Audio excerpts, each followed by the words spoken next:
ये आकाशवाणी है। प्रस्तुत है कार्यक्रम सुर्खियों में। इसके अंतर्गत सुनिए एकीकृत पेंशन योजना पर चर्चा। इसमें भाग ले रहे हैं आर्थिक विश्लेषक शिशिर सिन्हा। कार्यक्रम का संचालन कर रहे हैं निखिल कुमार। शिशिर सिन्हा जी, कार्यक्रम में आपका बहुत बहुत स्वागत है। धन्यवाद। शिशिर जी, केंद्र सरकार ने अपना हिस्सा बढ़ाते हुए सरकारी कर्मचारियों के लिए यूनिफाइड पेंशन स्कीम यानी एकीकृत पेंशन योजना को मंजूरी दे दी है, जिसमें पेंशन की एक गारंटी दी गई है। इस प्रणाली और इस बदलाव के बारे में आप हमारे श्रोताओं को जानकारी दें और खासतौर पे ओपीएस से ये किस तरह से अलग है। लोग इस बात को ज्यादा समझने में दिलचस्प हैं। देखिए, तो पेंशन की 3 व्यवस्था आपके सामने है। एक है जिसको हम लोग कहते हैं ओपीएस यानी कि पुरानी पेंशन व्यवस्था। दूसरा है एनपीएस, जिसका पहले नाम था न्यू पेंशन स्कीम, जो बाद में हो गया नेशनल पेंशन सिस्टम एनपीएस। और तीसरा यूनिफाइड पेंशन सिस्टम, जिसको हम लोग एकीकृत पेंशन व्यवस्था, जो कि 1 अप्रैल 2025 से लागू होगा। अब यहाँ पर एक बात हमारे श्रोताओं को ये समझना होगा कि 31 दिसंबर 2003 तक जो लोग भी सरकारी नौकरी में आए थे, उनके लिए पुरानी पेंशन व्यवस्था थी। पुरानी पेंशन व्यवस्था में क्या था? पुरानी पेंशन व्यवस्था को हम लोग कहते हैं defined benefit scheme. Defined benefit scheme का मतलब क्या होता है कि आप जब सेवानिवृत्त होंगे तो आपको आखिरी वेतन का 50% पेंशन के तौर पर मिलेगा। अगर आपके बाद जो आपके पत्नी, यदि आप महिला की बात करें, उनके पति की बात है, या दिव्यांग बच्चे को हो, तो उसको जो मूल कर्मचारी है उसके पेंशन का आधा मिलेगा, यानी कि 50% मिलेगा। ये है पुरानी पेंशन व्यवस्था, जिसको हम लोग डिफाइंड बेनिफिट स्कीम कहते हैं। अब इसमें बदलाव की जरूरत क्यों पड़ी? क्योंकि उस समय में सरकार में इस बात को महसूस किया गया कि पेंशन पर खर्च लगातार बढ़ रहा है। इस पर अगर नियंत्रण करना है तो हमें अंशदान वाली पेंशन व्यवस्था को लाना होगा। तो डिफाइंड बेनिफिट से हम लोग आगे डिफाइंड कंट्रीब्यूशन पे, यानी कि आपको एक निश्चित रकम जमा करनी है। और इसी के साथ हुआ कि सेना को छोड़ करके बाकी जो भी सरकारी नौकरी में आते हैं, 1 जनवरी 2004 या उसके बाद उनके लिए नई पेंशन व्यवस्था होगी, जिसमें कर्मचारी को मूल और महंगाई भत्ते का जो योग बनता है उसका 10% योगदान करना होगा, और उतना ही योगदान सरकार भी करेगी। बाद में ये योगदान 14% कर दिया गया।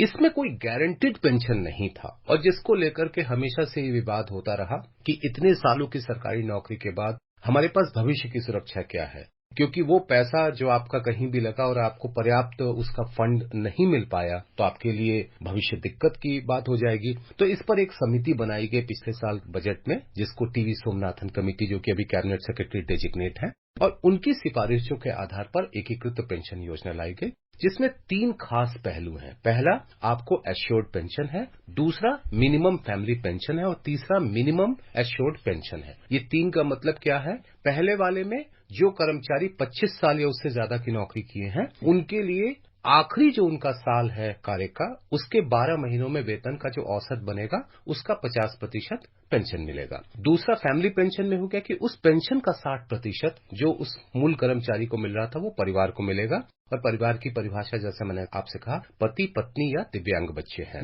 और तीसरा ये है कि 10 साल की जिसकी नौकरी रही है उनको 10,000 रुपए मिनिमम एश्योर्ड पेंशन होगा। तो ये आपकी एकीकृत योजना है। एक ही बात को आपको ध्यान रखना है कि एनपीएस और यूपीएस दोनों ही डिफाइंड कंट्रीब्यूशन है।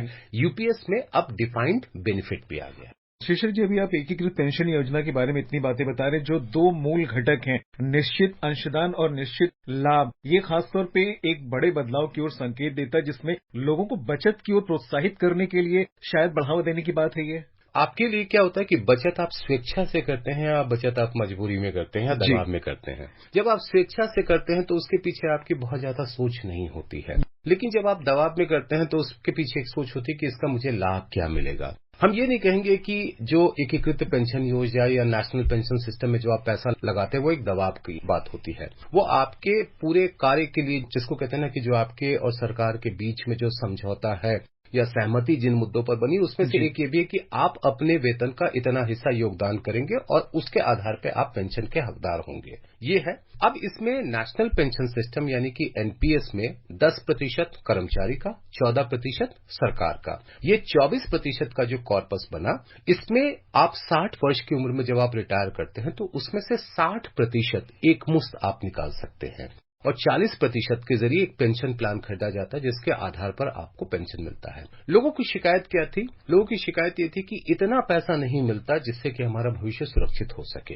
अब उसमें इसी बात को सुधार करते हुए क्या कहा गया कि आपको 50% जो आपके आखिरी कार्यकाल के साल का जो वेतन है उतना आपको मिलेगा, यानी कि आपको एश्योर्ड पेंशन कर दिया गया। लेकिन कंट्रीब्यूशन जो 10% कर्मचारी का था उसमें कोई बदलाव नहीं किया गया। हाँ, सरकार का जो योगदान था वो 14 से बढ़ा करके 18.5 कर दिया गया। तो अभी ये बात जो है वो केवल केंद्र सरकार के लिए है। और आपको ये भी जानकारी दी जाती है कि महाराष्ट्र सरकार पहली राज्य सरकार है जिसने एकीकृत पेंशन योजना को लागू करने का फैसला किया है।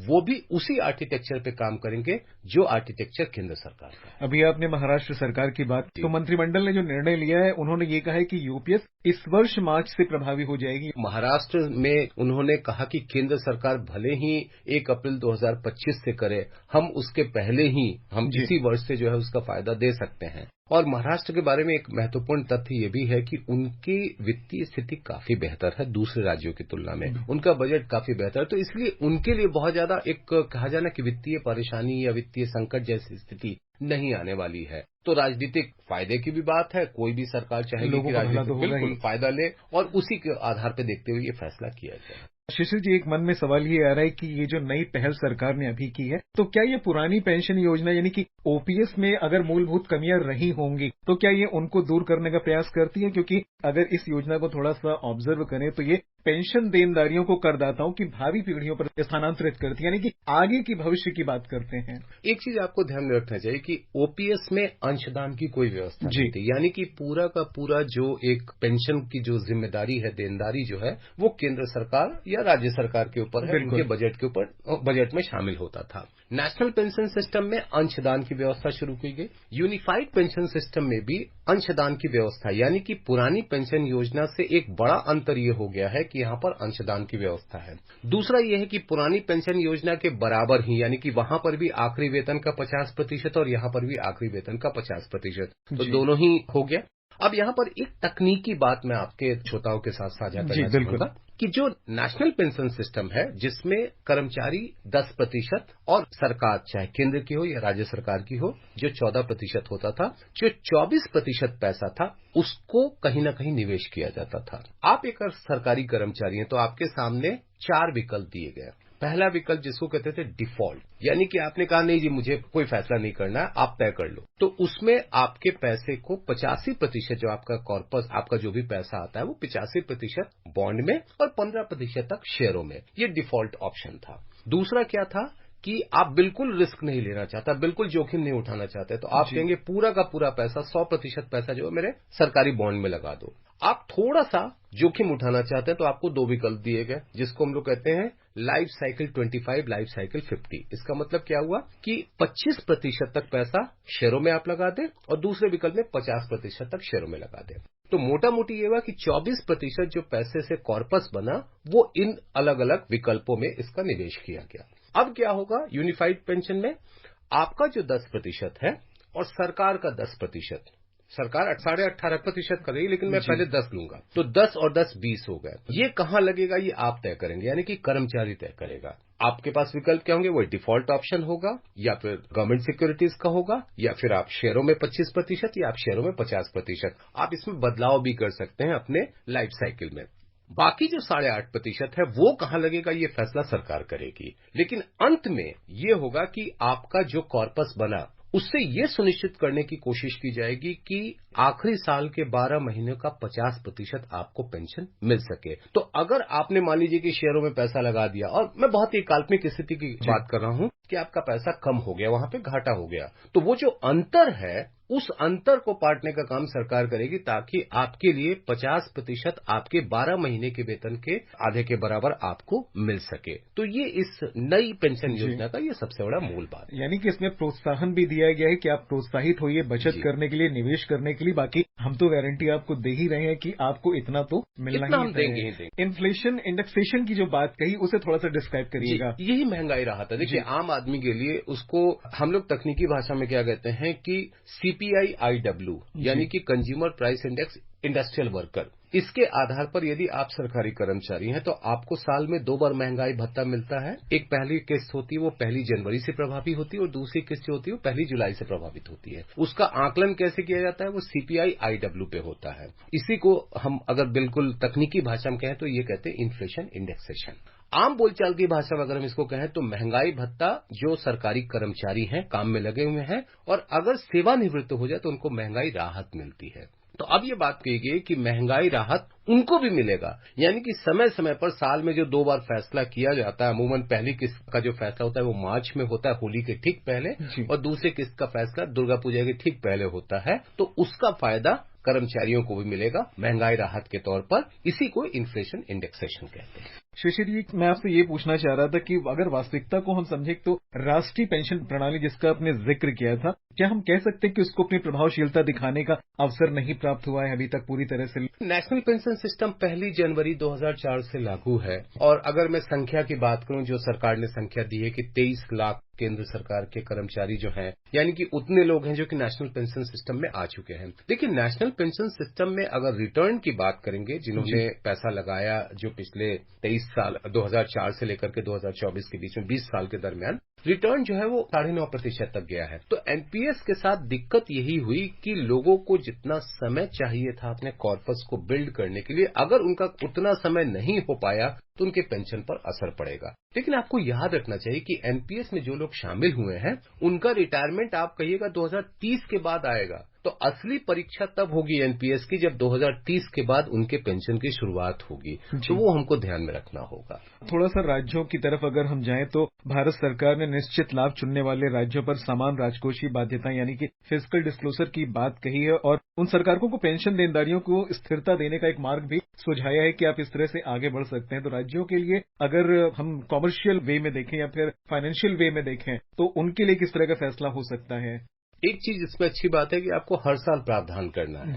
पुरानी पेंशन योजना में या किसी भी पेंशन योजना में, जैसे कुछ राज्य सरकारों ने वापस पेंशन योजना को, पुरानी पेंशन योजना को लिया, उन्होंने भविष्य के ऊपर देनदारी दे दी, क्योंकि जब कोई रिटायर होगा, जैसे मैंने आपसे कहा कि नेशनल पेंशन सिस्टम में जो लोग हैं उनके लिए असली समय 2030 के बाद शुरू होगा जब वो रिटायरमेंट आना शुरू होगा। तो अब अगर अचानक एक राज्य सरकार कहती है कि हम नेशनल पेंशन सिस्टम के बजाय हम कर्मचारियों को पुरानी पेंशन देंगे, तो आप आने वाली पीढ़ी के ऊपर देनदारी दे रहे हैं। अब यहाँ पे क्या है कि आपको हर महीने एक निश्चित रकम जमा करनी है, तो आपके देनदारी तुरंत से शुरू हो जाएगी। हाँ, कुछ राज्यों के लिए इसमें एक चुनौती हो सकती है, खासतौर पर जिनकी वित्तीय स्थिति थोड़ी सी ठीक नहीं है। लेकिन अगर थोड़ा सा प्रूडेंस लेकर के चलें, एक विवेकपूर्ण जिसको राजकोषीय नीति बना करके चलें, तो मुझे नहीं लगता है कि इससे उनको बहुत ज्यादा फर्क पड़ेगा। कुछ राज्यों के ऊपर थोड़े समय के लिए इसका असर देखने को मिल सकता है। शिशिर जी, बाजार के पॉइंट ऑफ व्यू से अगर इस प्रणाली को हम देखें तो इक्विटी में काफी पैसा आने की उम्मीद अब बढ़ सकती है इस चीज में,